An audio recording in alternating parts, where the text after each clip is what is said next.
Welcome. Thanks for joining. Thanks for listening. Thanks for watching. Perhaps you're with us right now. We are live. Welcome to Jonny Ross Fractional CMO, where we dive deep into the minds driving business and marketing forward. I'm Jonny Ross, and today we have the privilege of chatting with Lewis Rothkopf, the Chief Revenue Officer of Pairzon. With a rich tapestry of experience woven through the digital media landscape, Lewis has been at the forefront of ad tech innovation, steering global businesses to success. We're live on Facebook, we're live on LinkedIn, we are live on YouTube.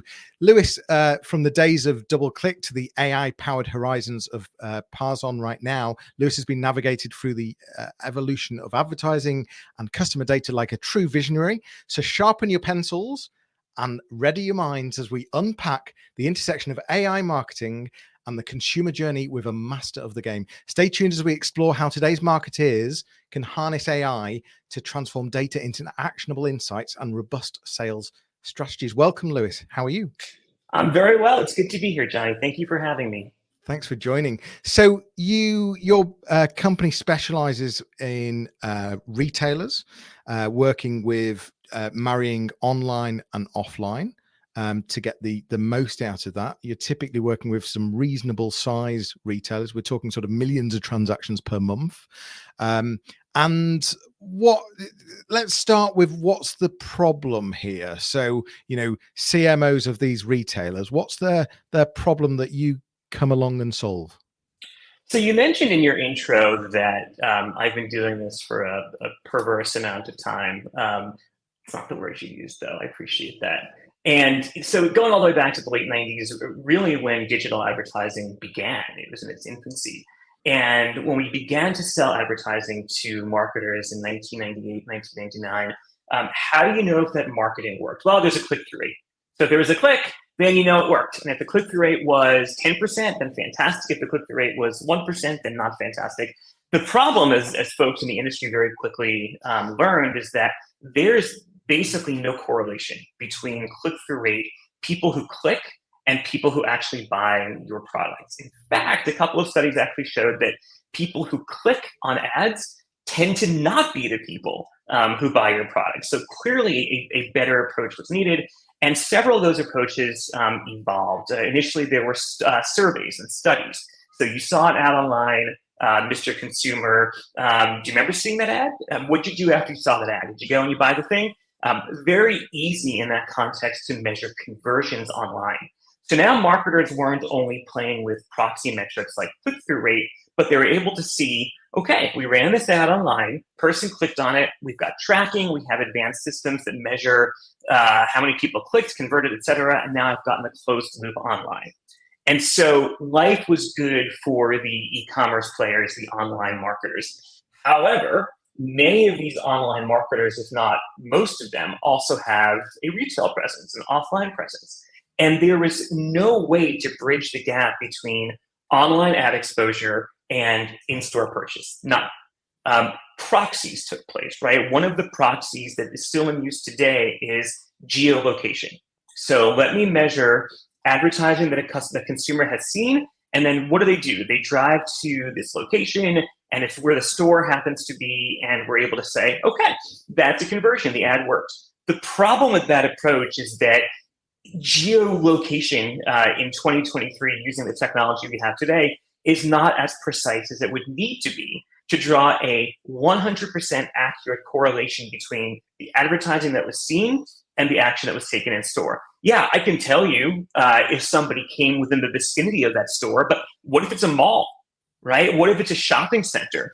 And then what did they buy? So we know they came there, but did they buy anything? And what did they buy? And go down to the SKU level, look to understand, okay, the advertising is working. The advertising is working here. It is working with these products. And here's what we need to do to make it work better.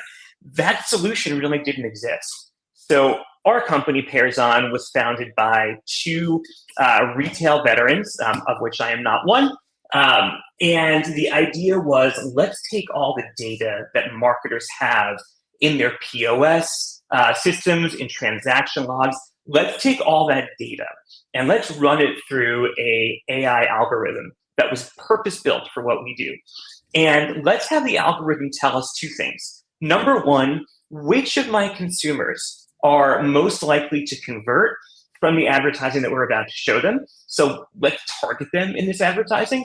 And the second thing it shows is what happens when a user sees the ad, either online or SMS or email. What do they do? What's the offline interaction that takes place because of that ad exposure? That's the problem that we solve. It's deceptively simple, but it's a problem that has been bedeviling the industry from its inception.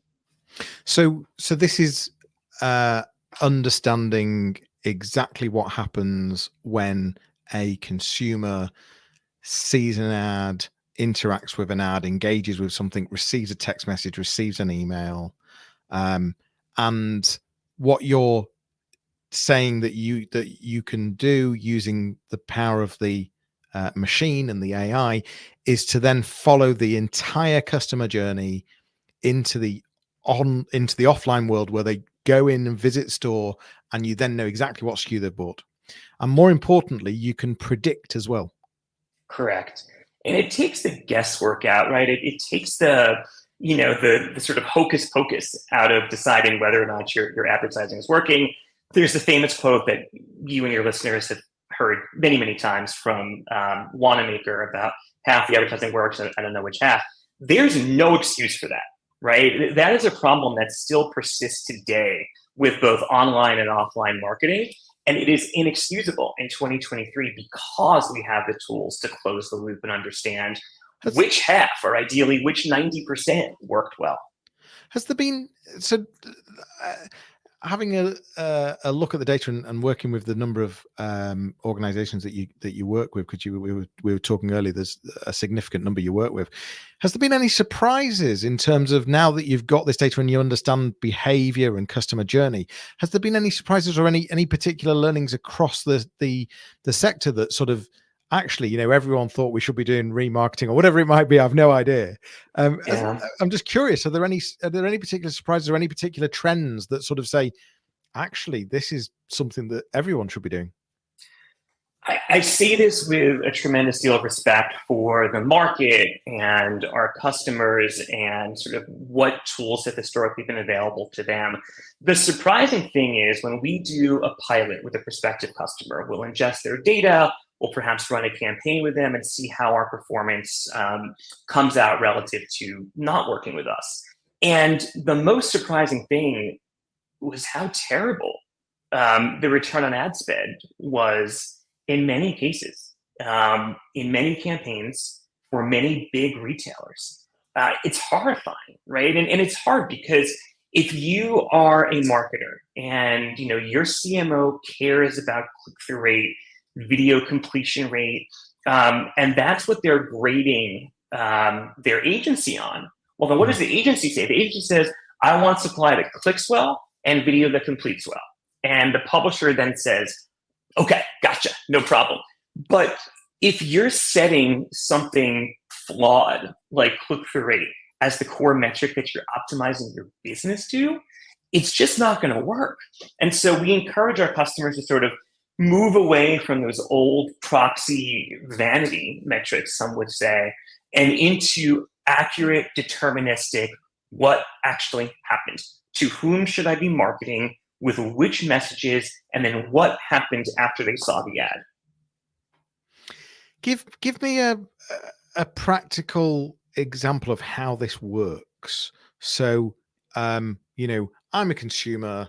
Maybe it's a grocery shopping, maybe it's a clothing, fashion, whatever it might be. I've received an SMS this week. I've got an email this week. I've seen an advert. Tell me exactly how this is going to piece this together. Yeah. So you're a consumer and you are in market for a pair of sneakers. And so you do some searching around and you look for sneakers. I could do with a new pair, actually. As could I. I am under no more sneaker in the house prohibition until I throw out some old pairs. So if my wife is watching, I'm very sorry.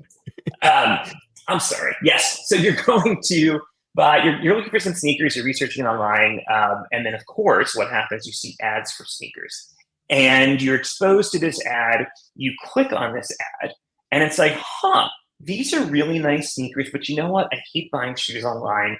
Let me go into a store. And so I go into the store and I say, hi, I want those shoes. I want them in a size 9.5. And I don't really want to look at other stuff, but I want those shoes. Oh, and by the way, while I'm here, let me pick up those socks because they're on sale. And who doesn't need socks when they need some shoes? The person makes the purchase. And in sort of the previous world, right, before folks like us existed, that was that.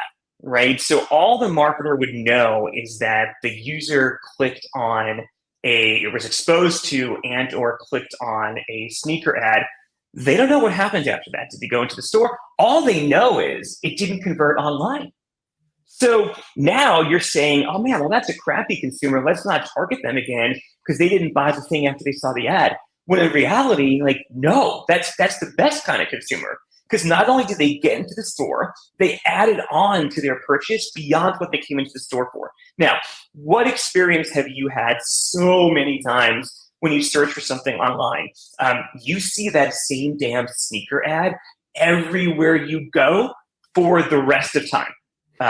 It's crazy. Like if you ask anybody, what do you hate about internet shopping? Well, I hate that I was shopping for, this pair of jeans. And now everyone and their mother thinks I'm a jean aficionado because they keep showing me the same ads for the same jeans. And what's wrong with that if you're a consumer? It's a terrible experience. What's wrong with that if you're a marketer? You're wasting money. You're spending money to advertise to somebody who already bought the product. Like, that's crazy. Why would you do that? So, we help marketers both target as well as anti-target based upon pools of consumers that they define, whichever methodology they want to use. If they want to use recency, frequency, and monetary value, if they want to do media mix modeling, it's all baked in. But the critical thing here is consumer no longer sees ads for things that they already bought. Retailer knows what impact the online had in the offline behavior. And they have another piece of data now, which is when people buy these sneakers, they also tend to buy these socks. So why don't we put those two items together in the physical store? And why don't we advertise them together and say, hey, people who bought these sneakers, they also bought these socks. Would you like them? And that's one thing the platform does. It melds together all of the pairs. So we get Pairzon of consumers and the products they purchase, but also the other items in their cart that they completed as part of the same transaction. And this is, I assume it's based on a unique identifier, something like their email address or their phone number. Would that be fair? Email address or phone number. Where it works really well is if you're a retailer who has a loyalty program. So you go into the store, you swipe your loyalty card, all your data is entered automatically, you buy the purchase, loop is closed. Even for retailers who don't have a loyalty program, all they need to do is collect an email address or a phone number, and then we can actually SMS or email them a digital receipt. So you've effectively created the same sort of scenario where consumer information has been collected, the loop is closed. In this case, it's closed with a digital receipt, and you can make all the inferences and decisions that you can based on the data that's generated. So there must be a fair amount of competition out there. What options have CMOs got if they're not going to you? What else is out there to be able to do this? There are very big companies who do similar things. There are customer data platforms that are large and sold by large companies and are monolithic. And it's interesting. We used to market ourselves as a customer data platform because we are a CDP, and for several of our customers, we're their prime CDP. We stopped doing so and instead switched to talking about our business as a marketing data platform because you can have an existing CDP in place, but not have the capabilities that we're able to bring to the table. So we complement the CDP, or for those customers who don't have a CDP installed, we act as the CDP for them. So what could you do if you don't want to work with us? You could go work with one of those very large companies. It's probably going to be much more expensive than us. It's probably going to take you a long time to implement it, to train on it, to learn how to use it. Whereas we get customers up and running in a month's time. I don't want to suggest that we're the only ones who do what we do, but I think for those reasons, we're the most appropriate solution for those who are looking for either a solution or a solution that complements their current capabilities, looking to understand and predict where their customers are and where they're going to convert or how they're going to convert. Whilst you're global, you're very much looking at the US and Canada market. Is that right? That's right. But customers globally. And as I said earlier, in terms of, well, in fact, you said it yourself, it fits really well with retailers that already have loyalty schemes, because that's just a really easy way to close the loop very quickly. But as you say, you could soon simply ask for an email address to send the receipt to anyway. So just talk to me more about the prediction side here. So I think you sort of already talked about how you can predict that if there's a certain buying pattern, for example, people are buying those socks with that trainer and therefore we should put them together, etc. But what other predictions can this modeling make, and why is it important? And I don't know if you've got any real examples you can share. I don't know if you can use names or not, but in terms of predictions, what can your system help marketers predict? So we ask our customers for 2 years of transaction logs. So let's take your historic logs, let's feed them into the AI, and let's begin to understand what your customer journeys have looked like historically. And then we say, we need you to give us the live data as well. So some of our customers have a always on link where we get transaction data in real time and we process it in real time. And that informs how we build and prune and optimize audiences. Or you can send us your data once a day, once a week. It's obviously not going to be quite as precise, but it's still pretty darn good. Once we have all that data fed into the AI says, here are the categories of consumers that you have. And they range from your best consumers, can't lose them. These guys spend a lot of money in the store. They come in very frequently, and they spend a bunch of money on individual products, or they spend a bunch of money on the total basket. One way or another, they're spending a bunch of money. All the way down to lapsed customers. So here's somebody who has not been in the store in the past year, doesn't buy anything when they come into the store, only comes in like once a year. And that's somebody that you would effectively consider to be a new prospect that you have to acquire and activate. And then there are multiple tiers in between those that allow you to create audiences that are geared specifically for what you're trying to do. So if you're running a reactivation campaign, which is effectively a prospecting campaign, you're definitely going to target those lower tiers of disengaged customers, disengaged former customers. If you're looking to reward your best customers or try to squeeze a little bit more business out of them, for Black Friday or for the holiday season, you're probably going to target your very best customers and maybe even spend a bit more on the advertising, knowing that your best customers are going to walk into the store and walk out with $100 worth of merchandise on the average. Those sorts of insights that the AI is plucking out and giving you to act upon, they're the sort of thing that you would otherwise have to have a team of analysts. Like our biggest competitor is a spreadsheet, right? A lot of companies have a team of analysts on spreadsheets kind of pouring through the data. I would lose my mind. I don't know how people do it. But even when you do, and you spend all that money and you have all that toil and all that time, are your predictions going to be as good as a model that is built on millions of transactions over the course of years and is able to pick out signals in the data that individual humans generally aren't able to do?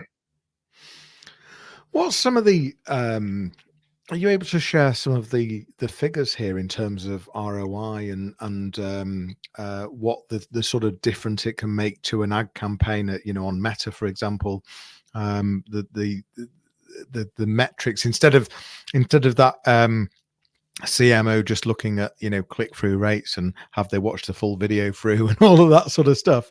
What are the metrics and what's some of the ROIs that that you've been able to achieve? Yeah, so with apologies to people who are watching us instead of listening to us, my eyes are going to go over there so I can actually give you real numbers. If you're looking at me, it is not much of a pretty picture, so just bear with me one moment. We had a campaign that we ran with a pilot program with one of our current customers. And we ran an A/B test of using the audiences that are baked into the walled gardens. So Google audiences, Facebook audiences, they have this product, it's built in, and then lets you target based upon audiences. And we sense the audiences they think are most likely to convert. We said, all right, let's take half of this campaign and run it on us. Give us a few weeks, give us half of the budget, and let's see what we can do. And in one of the campaigns for this retailer, there was a 200% lift in return on ad spend for the campaign that used some of our audiences. And for the bigger campaign that ran after that, where they were using, I believe, 60% of our audiences and 40% was the control group, a 333% lift in ROAS. And if you think about like the numbers behind the numbers, right? Like it is generally terrible if you are not getting the return on spend. Well, first of all, it's terrible to not know that you're not getting the return on spend that you expect to, and it's terrible to not get that return on spend. And so that alone should make you worry as a marketer. That like, oh man, like we are leaving money on the table here. But it even goes beyond that, right? It goes to the point of what are you doing if you are not maximizing the spend? Why are you wasting money? Why are you not spending where maybe you should invest more somewhere? And so the idea is we take a look at the basket size. We take a look at what the cost of the advertising was, and then we figure out what the ROAS is. And we have one client who ran a pilot with us whose ROAS was negative. It was costing them $100 to acquire a customer, and $150 to acquire a customer, and their average basket size was $100. It's terrible. It's awful. You're dying. And so we help make that problem a thing of the past. And I assume that you're also looking at lifetime value as well. Over yeah. By the way, if you're listening, if you're watching, perhaps you're on the recording, it's great that you're here. Thanks for being here. If you are live with us, that's brilliant. You're very welcome to comment. We've had some comments actually. Erin Sparks, can AI build a predictive model for what the consumers are going to search for next? Finding the gaps where our clients need to be would be invaluable. I sort of think you might have answered that question. Yeah, absolutely. Well, thanks for the question. Absolutely. No question. And, I always sort of like catch myself a little bit when I talk about AI, because it has been used to describe everything from these large language models all the way down to like the crisper drawer setting on your refrigerator. And it sounds a little bit cliche, but the power of AI is that you're taking so much data that individual humans would never be able to grok, and you're making it really, really understandable. And so to the commenter's question, are you able to sort of figure out what the user is going to search for next? Absolutely. And the way that you can see this is go search for something on Google, then go back and start typing something else.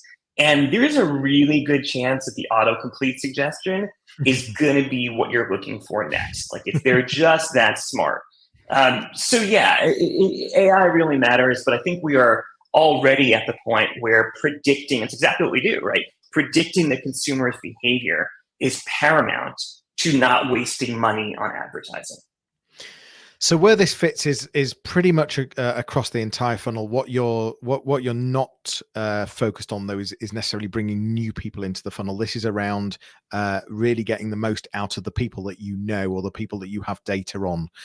But you have talked about lookalike audiences though, and so I'm just wondering how that works. And you know what? Yeah, how does the system work with lookalike audiences?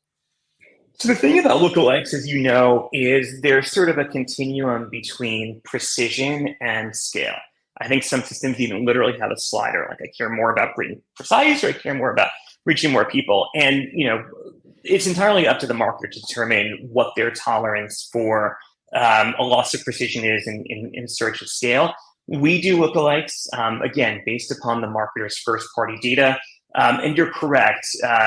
In furtherance of not bringing net new customers to this retailer, it is not a prospecting platform, except to the extent that you have lapsed customers or lost customers who have not come into the store, have not purchased in a long time. That absolutely is user acquisition, right? That is getting people who otherwise have been dormant for the past year or more, or however you define lapsed in your business.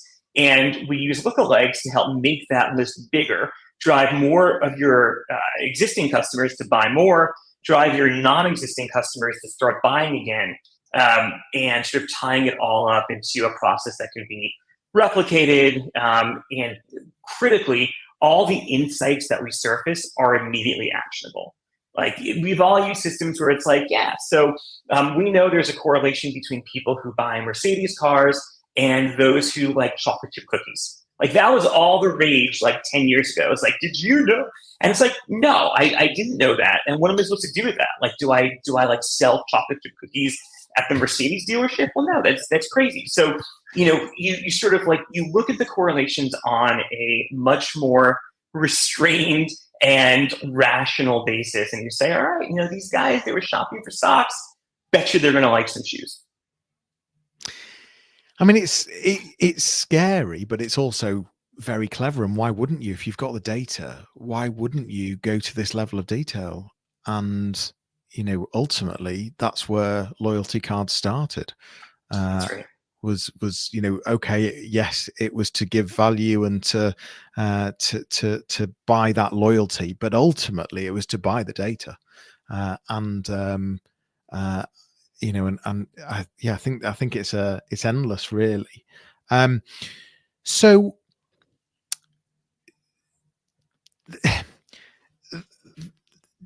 is there a the question's completely gone out of my mind, Lewis, and I do loads of live stuff, and it's completely gone. But I think I was just trying to sort of conclude and summarize, to be perfectly honest. And what message would you be giving CMOs? You also, you know, I know in the green room we talked about it doesn't have to be just retailers. You know, potentially you can look at bringing this into hospitality. You can bring this into any venues where you've got the online marketing and you're trying to bring them into an offline. You know, we're looking at a serious number of transactions. It's not just sort of 5 people a month, but where you've got the footfall and you've got the online and offline, you're trying to marry them together. It doesn't have to just be retail, although that's where you specialize. So what would be the message to CMOs? What's the, you know, what if they continue to ignore this and don't join the dots? I mean, you know, and is there any particular learnings that you can give them anyway? I mean, it's you know, what is the consequence of ignoring anything in your business, right? Like it's going to be bad. The message that we have for CMOs, of course, is just give it a try. And the just give it a try really comes from a place of this is your data, right? Like you should be as familiar with your data as the walled gardens are, right? As the buying platforms are. So, you know, you can use one platform, right? One system that fills the role of a customer data platform. You've got data scattered in things like DSPs.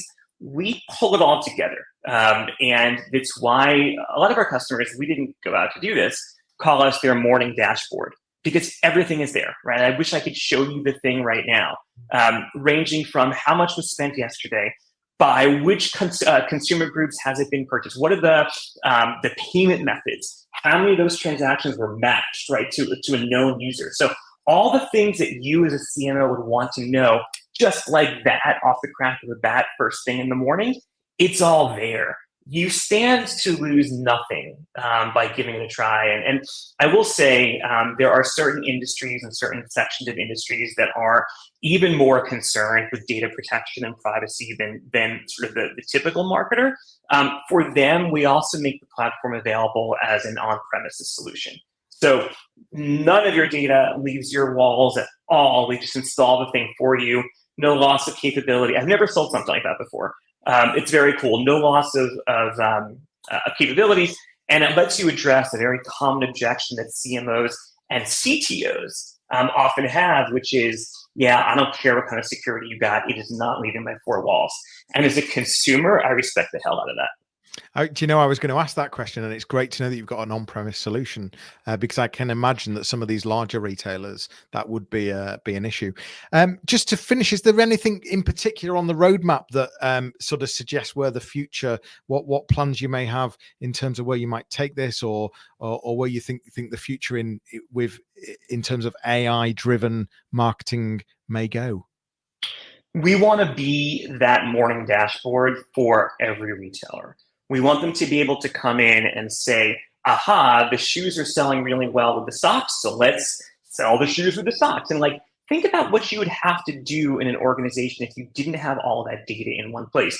You'd have to call your merchandising department. You would say, what's selling well? What have you put next to these two things? You have to call your individual store managers and say, well, how's the walkway from the shoe section of the department, right? So like, bridging all of those data points together and making them actionable and doing an increasingly good job of predicting, that's what we want to do. Here's a question for you. Have you integrated things like the weather yet? We have not. That tends to historically be the domain of the media buying platform, like a DSP that will use a signal on, oh, it's raining out, show the raincoat ad. We don't get involved in the actual media transaction. We are solely in the realm of audience. And now I thought of something brilliant to say, and it completely went out of my head. So we are equal. Fair turnabout is fair play, I suppose. One all. I like it. Well, this has been brilliant, Lewis. Thank you so much. And I think it's just a real reminder that if you're sat on this data, it is a goldmine, and it's about getting the most out of existing customers and really increasing that retention and the lifetime value. And I think that's what we're all after ultimately. It's around how come, why are we in marketing? It's to help organizations, to help businesses make more money, sell more, increase profits, and increase customer retention. So it sounds like this product, if you are a CMO of a large retailer, you need to be speaking to Lewis. Lewis, where do you hang out online? Where should they be going to? If you're a website person, you can go to Pairzon, Pairzon.com. If you are a social media person, it's at Lewis NYC on Twitter or X.